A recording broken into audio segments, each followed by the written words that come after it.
मेरे दोस्तों, सन 1864 से लेकर सन 1867 तक पूरे हिंदुस्तान में उलमा को अंग्रेज ने खत्म कर दिया। चंद गिने चुने उलमा हिंदुस्तान में मौजूद थे। सन 1867 में कोई दीनी मदरसा अपने असल आलम पर बाकी नहीं था। आप हैरान हो गए, सन 1608 में जब अंग्रेज आया था तो 1000 से ज्यादा मदरसे दिल्ली शहर में थे।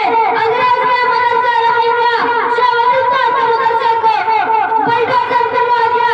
शाहवतुल्लाह के मदरसे को खत्म कर दिया। सन 1867 में कोई मदरसा बाकी न रहा।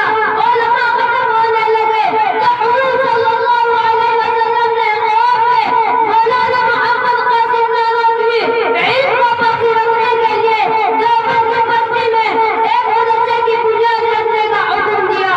मौलाना नानवी ने हुजूर सल्लल्लाहु अलैहि वसल्लम की बशारत पर 30 मई सन 1864 में 15 मुहर्रम al-हराम को हुजूर सल्लल्लाहु अलैहि वसल्लम की बशारत पर देवबंद की बस्ती में अनार के नाम के नीचे एक मदरसे की बुनियाद रखी। इस मदरसे को दारुल उलूम देवबंद कहा जाता है। इस मदरसे से पढ़ने वालों को उलमा देवबंद कहा जाता है।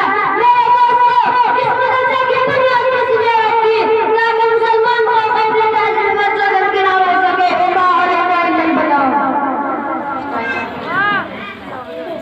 ऐसे टाइम अब मैं इस प्रोग्राम को आगे